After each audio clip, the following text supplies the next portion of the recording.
काही दिवसांपूर्वीच केंद्रीय निवडणूक आयोगानं 5 राज्यांमधल्या विधानसभा निवडणुकांची घोषणा केली. पुढील महिन्यात या निवडणुकांसाठी मतदान होणार असून त्यानुषंगाने सर्वच राजकीय पक्षांनी कंबर कसली आहे.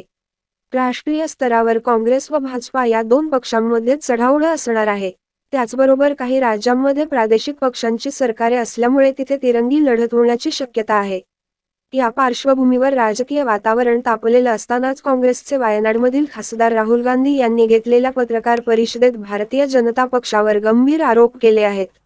पहा काय म्हणाले राहुल गांधी.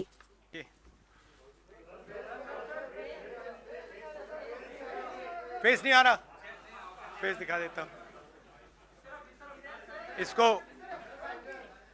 इसको अच्छी तरह देखिए. ये दुनिया का एक सबसे जरूरी फाइनेंशियल न्यूज़पेपर है. Financial Times of London. इसमें Adani and the mysterious coal price rise, लंबी कहानी है. पहले हमने 20,000 करोड़ रुपए की बात की थी और सवाल पूछा था ये पैसा किसका है, कहां से आया. अब पता लगता है 20,000 करोड़ का फिगर गलत था, उसमें 12,000 करोड़ और ऐड हो गए हैं, तो अब टोटल फिगर 32,000 करोड़ का हो गया है. अदानी जी इंडोनेशिया में कोयला खरीदते हैं और जब तक वो कोयला हिंदुस्तान पहुंचता है उसका रेट बदल जाता है, डबल हो जाता है. ऐसे तकरीबन 12,000 करोड़ रुपए अदानी जी ने हिंदुस्तान की जनता के पॉकेट से निकाला है. कैसे? कोल प्राइस को गलत दिखाकर, ओवर इनवॉइस करके, यहां पे बिजली के दाम को बढ़ाकर. कर्नाटक में कांग्रेस पार्टी ने बिजली की सब्सिडी दी है. मध्य प्रदेश में हम देने जा रहे हैं. अब पता लगता है कि इसका कारण अदानी जी हैं.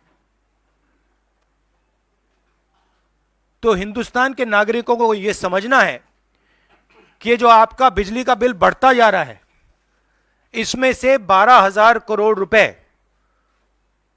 आपकी जेब में से सीधा अदानी जी ने लिए हैं. और ये सिर्फ मैं नहीं कह रहा हूं, ये दुनिया का एक सबसे जरूरी financial newspaper financial times London कह रहा है. अब इंटरेस्टिंग बात यह है कि यह स्टोरी आती है, मगर हिंदुस्तान की मीडिया एक सवाल नहीं पूछती. बिजली का मामला है, गरीबों का मामला है, सीधी चोरी का मामला है, मगर हिंदुस्तान में किसी भी अखबार को, किसी भी मीडिया चैनल को इसमें इंटरेस्ट नहीं है. There is a story in the Financial Times, one of the preeminent financial newspapers in the world, where they are clearly stating that Adani and the mysterious coal prices. Mr. Adani buys coal in Indonesia, and by the time the coal arrives in India, its price doubles, and he has taken approximately 12,000 crores from the pockets of the poorest people in India. Our electricity prices are going up, बिजली के दाम बढ़ते जा रहे हैं, और अदानी जी over invoicing करते हैं, पैसा गरीबों की जेब से लेते हैं. He takes money from the poorest people. Interesting question to me. The Financial Times has a huge story. This story would bring down any government. This is direct theft by a man who has been protected again and again and again by the Prime Minister of India. And the surprising thing is, not a single Indian newspaper is interested in picking up this story. Not a single media channel is interested in picking up this story. We are giving electricity subsidies in Karnataka, in Madhya Pradesh. And while we are giving electricity subsidies, Mr. Adani is over-invoicing coal and stealing directly from the people of India. And I don't understand why the Prime Minister doesn't comment on this. This cannot happen without the protection of the Prime Minister of India. It is impossible. So the question is, why is there no action being taken on this gentleman? Now, I have a CC meeting, so if you have a couple of questions on this topic, because I would like you not to distract from this topic. So if you have a couple of questions in this topic, I'm happy to answer them.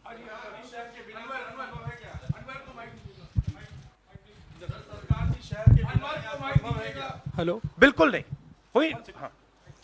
Sir, आप लगातार इस मुद्दे को उठा रहे हैं और इसमें रोज एक नई कहानी जुड़ जाती है हर हफ्ते 10 दिन पर। सेबी भी जांच कर रही है और आप लोग लगातार जेपीसी की मांग कर रहे हैं। तो आपको लगता है कि सेबी की जांच से कोई नतीजा निकलेगा या कुछ और आप जेपीसी से ही लगातार आप इस पर जोर सेबी देंगे? ने सरकार को कहा कि हमें डॉक्यूमेंट्स नहीं मिल रहे हैं। सेबी सरकार के से कहती है हमें डॉक्यूमेंट्स नहीं मिल रहे हैं, मगर इन लोगों को डॉक्यूमेंट्स मिल रहे हैं। फाइनेंशियल टाइम्स को सारे डॉक्यूमेंट्स मिल गए और हमारी यहां पे सेबी कह रही है हमें डॉक्यूमेंट्स नहीं मिल रहे हैं। तो साफ मामला है, हाईएस्ट लेवल ऑफ गवर्नमेंट से प्रोटेक्शन है, प्राइम मिनिस्टर का प्रोटेक्शन है। 32,000 करोड़ रुपए क्लियरली प्रूवन है। इसमें मतलब ये प्रूफ है, इसमें ये मतलब ऐसे नहीं बोल रहे हैं, सारा डॉक्यूमेंटेशन है इनके पास, मगर कोई एक्शन नहीं। और इस बार तो हिंदुस्तान की जनता की जेब से चोरी किया जा रहा है। बिजली बिल जब आप पंखा चलाते हो, गरीब लोग पंखा चलाते हैं, ट्यूबलाइट चलाते हैं, तो याद रखिए जब आप बटन दबा रहे हो, जैसे ही आप बटन दबाते हो, ये जैसे मैंने अभी ये स्विच दबाया, वैसे अदानी जी के जेब में पैसा जाता है।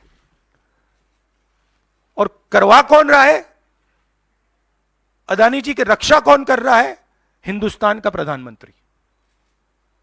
तो याद रखिए, हिंदुस्तान का युवा, अब याद रखिए, जैसे ही आप स्विच दबाते हो, चाहे वो बल्ब हो, पंखा हो, बिजली का पंप हो, याद रखिए अदानी जी के जेब में सीधा पैसा जा रहा है और अदानी जी की रक्षा नरेंद्र मोदी कर रहे हैं।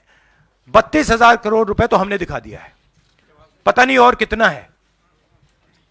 सर, क्या संसद में या आगे कैसे इस मसले को राहुल जी आप लोग उठाएंगे? नहीं, हम उठा रहे हैं, और ये मसला सिर्फ हम नहीं उठा रहे हैं, ये मसला अब फाइनेंशियल टाइम्स ने उठाया है। अलग अलग देशों में इंक्वायरी हो रही है, लोग सवाल पूछ रहे हैं, मगर हिंदुस्तान में कुछ नहीं हो रहा। हिंदुस्तान में बिल्कुल ब्लैंक चेक दिया हुआ है अदानी जी को, जो भी वो चाहते हैं, electricity, power, ports, airports, agriculture, जो भी वो करना चाहते हैं कर सकते हैं, कोई इन्वेस्टिगेशन नहीं होगा। भाइयों और बहनों, 32,000 करोड़ रुपए, ये नंबर आप याद रखिए, और आस्ते आस्ते ये बढ़ता जाएगा, क्योंकि ये आखिरी कहानी नहीं है, ऐसी बहुत और आएंगी। बढ़ता जाएगा, बढ़ता जाएगा। और याद रखिए, जब आप बिजली का प्रयोग करते हैं, अदानी जी ओवर इनवॉइसिंग करके आपके जेब में से पैसा निकाल रहे हैं। हर यूनिट में आपसे पैसा लिया जा रहा है। और मैं सिर्फ एक सवाल पूछ रहा हूं भाइयों और बहनों, युवाओं, प्रधानमंत्री अदानी जी की इंक्वायरी क्यों नहीं करा रहे हैं? एक बार नहीं, अनेक बार सवाल उठे हैं। हमने पार्लियामेंट में बात उठाई, पब्लिक मीटिंग्स में हम कहते हैं, प्रेस कॉन्फ्रेंस में हम कहते हैं, अदानी जी में क्या बात है कि हिंदुस्तान की सरकार उन पर कोई भी इन्वेस्टिगेशन नहीं करा सकती, उन पर कोई सवाल नहीं पूछ सकती? इसका कारण क्या है? इसके पीछे कौन सी शक्ति है? पूरा देश जानता है।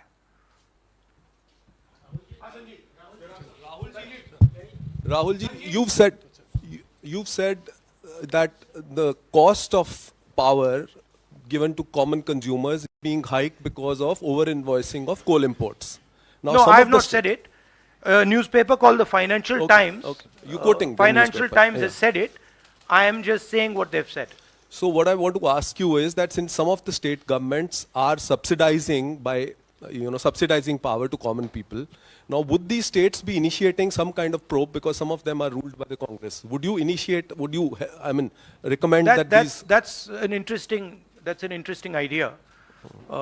That's an interesting idea. We'll look into it. Rahul ji, आपने लगातार आप पीएम से सवाल पूछते हैं कि अदानी में ऐसा क्या है कि उनकी जांच नहीं करवाई जाती। शरद पवार से क्या आपने कभी ये सवाल पूछा कि अदानी में ऐसा क्या है कि जहां एक तरफ पूरा इंडिया ब्लॉक अदानी के इशू पर एकजुट है? शरद पवार बार बार अदानी से मिलते हैं, मनसाया करते हैं, और इस पर आपकी क्या राय है? मैंने उनसे ये सवाल नहीं पूछा है। Sharad Pawar is not the prime minister of India. Sharad Pawar is not protecting mister Adani. Mister Modi is. And that is why I asked Mr. Modi this question and not Mr. Sharad Pawar. If Mr. Sharad Pawar was sitting as Prime Minister of India and he was protecting the Mr. Adani, then I would be asking Mr. Sharad Pawar that question. बिल्कुल करवाएंगे, क्यों नहीं करवाएंगे? राहुल जी, मैं मोहित हूँ। मेरा सवाल ये है कि लगातार आपने इस मामले को मुंबई के भीतर उठाया, वहाँ भी आपने की, लगातार आप संसद से लेकर सड़क तक इस मामले को उठा रहे हैं, लेकिन कोई कार्रवाई नहीं हो रही है। कांग्रेस पार्टी के पास, राहुल गांधी के पास अब क्या रास्ता बचता है इस मामले को ऐसा उठाएं कि असर हो कम से कम? नहीं, देखिए, असर हो रहा है क्योंकि जो प्रधानमंत्री की क्रेडिबिलिटी है उस पर सवाल उठ रहा है। और सारे लोग जानते हैं, हिंदुस्तान के लोग सब जानते हैं कि जो अदानी जी की मदद की जा रही है, जो उनको प्रोटेक्शन दिया जा रहा है, वो सिर्फ एक व्यक्ति दे सकता है, दूसरा व्यक्ति नहीं दे सकता। ये गांव गांव में लोगों को मालूम है, और गांव गांव में लोगों को मालूम है कि अदानी जी ने भ्रष्टाचार किया है, चोरी की है, यहां पे ओवर इनवॉइसिंग की है, 20,000 करोड़ रुपए का मामला उठा है, पूरा देश जानता है। तो मैं प्रधानमंत्री की मदद करने की कोशिश कर रहा हूं। मैं उनसे कह रहा हूं, आप सफाई दे दीजिए, कम clean, start the investigation, defend your credibility. But प्रधानमंत्री अपनी क्रेडिबिलिटी की रक्षा नहीं करना चाहते क्योंकि शायद कोई और कारण है। मैंने सवाल पूछा था, पता नहीं है किसका पैसा है, 20,000 करोड़ रुपए, 12,000 करोड़ रुपए, शायद ये अदानी जी का पैसा नहीं है, शायद ये किसी और का है, ये भी हो सकता है। आखिरी सवाल, जेपीसी आप कई सालों से डिमांड कर रहे हैं, जेपीसी तो गठित हुआ नहीं, 24 का चुनाव बिल्कुल नजदीक है, अगर सरकार बनाने का मौका आपको मिलता है, अडानी तब भी देश में व्यापार करेंगे, क्या राहुल गांधी जांच करवाएंगे अडानी का? बिल्कुल करवाएंगे, क्यों नहीं करवाएंगे, बिल्कुल करवाएंगे। ये देखिए, ये अदानी जी की बात नहीं है, ये 32,000 करोड़ रुपए हिंदुस्तान की जनता से चोरी किया गया है, इशू वो है। और कोई भी 32,000 करोड़ रुपए चोरी करेगा, उसकी इंक्वायरी होगी, क्यों नहीं होगी? Thank you very much.